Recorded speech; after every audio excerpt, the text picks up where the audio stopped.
नमस्कार, आपका स्वागत है हमारे चैनल एवरग्रीन स्टडी में। आज हम लोग कार्बनिक यौगिक का चैप्टर 4 का नया वीडियो लेकर आए हैं। इसमें सबसे पहले हम लोग क्रियाशील मूलक के बारे में बात करते हैं। सबसे पहले क्रियाशील मूलक क्या होता है, इसका डेफिनेशन की बात करते हैं। चलिए तो इसका डेफिनेशन हम समझते हैं। किसी कार्बनिक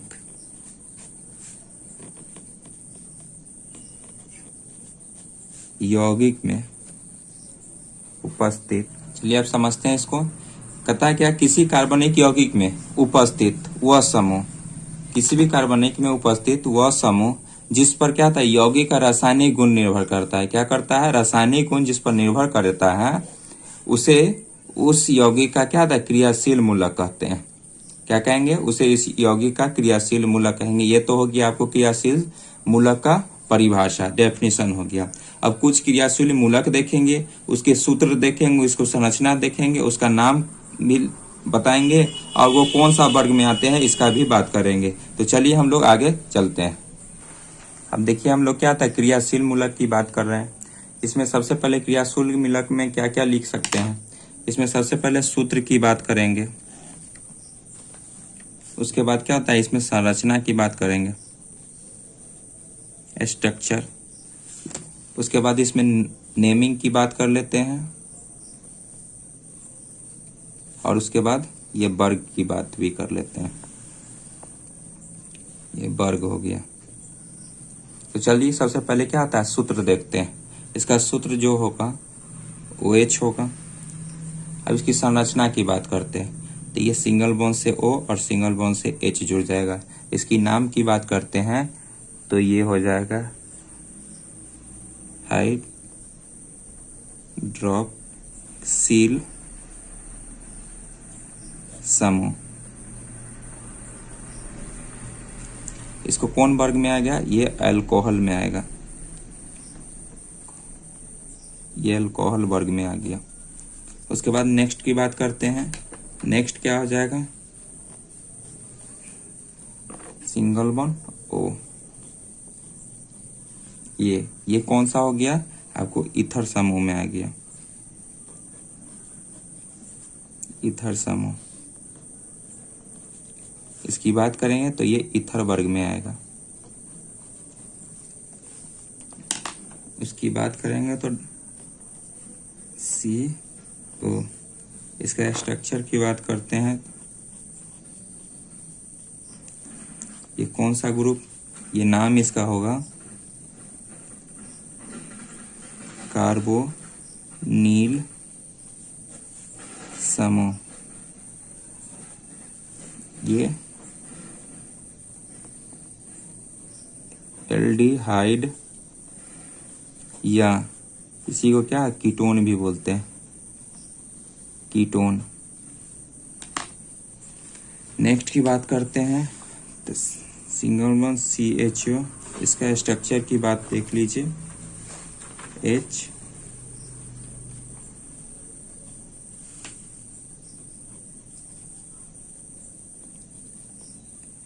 एल्डिहाइड समूह। उसके बाद ये कौन सा वर्ग में आएगा, एल्डिहाइड में। इसका वर्ग एल्डिहाइड हो गया। आगे देखिए फिर, ये जो R से ये क्या होता है, CO। अब इसकी बात कर लेते हैं, इसका स्ट्रक्चर की बात।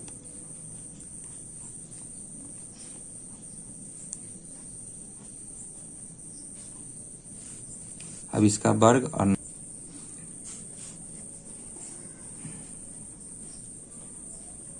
कीटोनिक समूह, ये कीटोन हो जाएगा।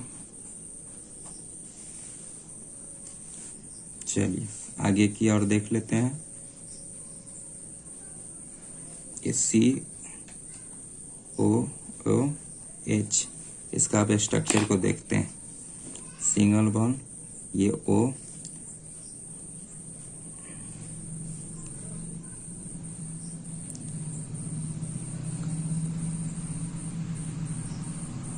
कार्बोक्सिलिक समूह, ये जो आएगा इसका वर्ग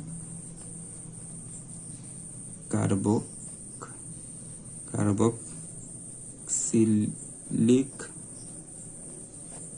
अम्ल आएगा, एसिड में ये आ जाएगा। उस तरह के सिंगल वन COOR ये श्रृंखला के साथ जुड़ जाएगा। इसका स्ट्रक्चर की बात करते हैं तो ये इसको कहते हैं एस्टर समूह में,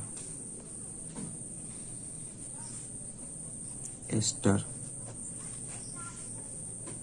उसके बाद और एक देखते हैं NH2,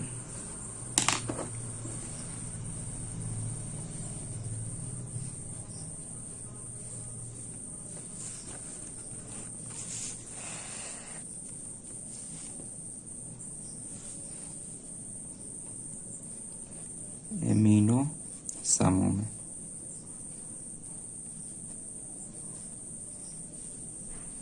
इसका वर्ग होगा एमीन। अब देखिए इसमें हम क्या होता है कि समजातीय श्रेणी की बात करते हैं। आगे हम लोग समजातीय श्रेणी की बात देखते हैं। चलिए हम लोग समजातीय श्रेणी की बात करते हैं, इसको देखते हैं क्या है इसमें, इसका डेफिनेशन पहले समझते हैं। इसमें सबसे पहले कार्बनिक यौगिक को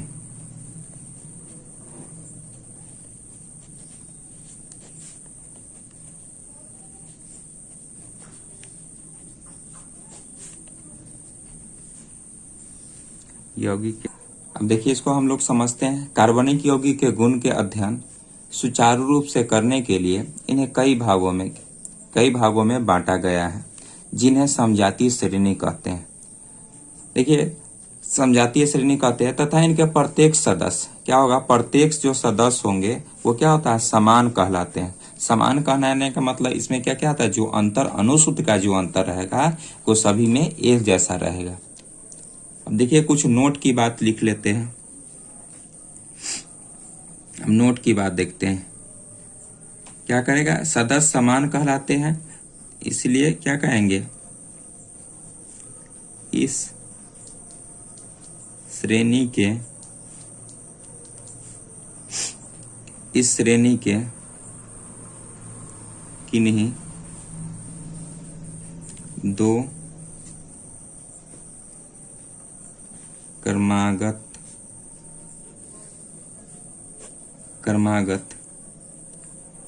यौगिक के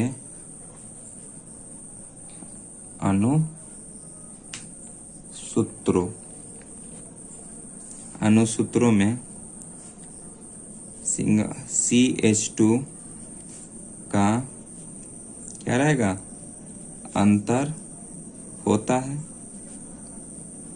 अब देखिए इसमें कुछ एग्जाम्पल पर हम लोग समझ सकते हैं। तो सबसे पहले इस तरह से हम कुछ एग्जाम्पल लेते हैं।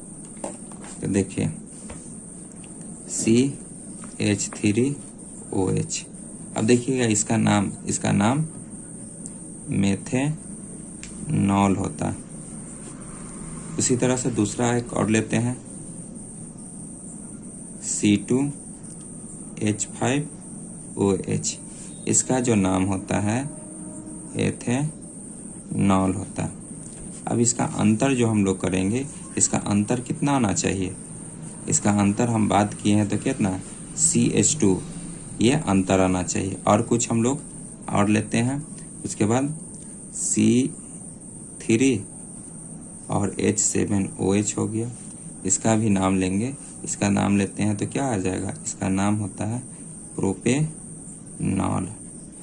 और कुछ लेते हैं तब इसमें क्या आता है, अंतर भी आप लोग को दिखाते हैं। C4 और H9OH, इसका नाम ब्यूटेनॉल होगा। उसके बाद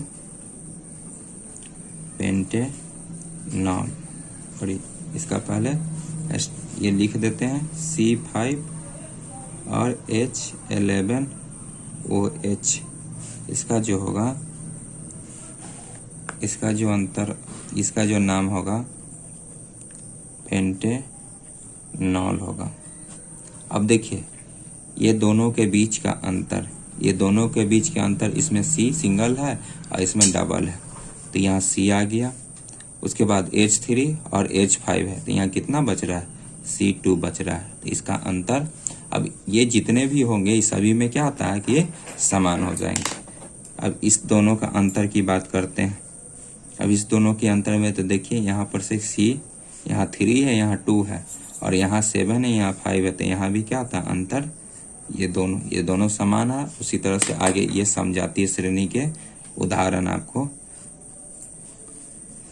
अब देखिए यहाँ पर C4 है, C3 है, तो यहाँ पर से सिंगल C हो जाएगा, और यहाँ 7 है, 9 है, तो CH2। इसी तरह से एक और को देख ले रहे हैं। यहाँ देखिए ये C4 और C5 में जो अंतर होगा, C का कार्बन का जो अंतर है 1 है, और हाइड्रोजन का अंतर अगर ज्ञात निकालेंगे तो 11 है, ये 9 है, तो दोनों का अंतर H2 का आ जाएगा। तो ये समजातीय के आपको कुछ उदाहरण है, आपको अच्छे से समझ में आया होगा, आशा करते हैं। और इससे अगले वीडियो में हम लोग क्या था IPUC नेम और उसका नेमिंग करेंगे, और भी साधारण तरीके से। नमस्कार।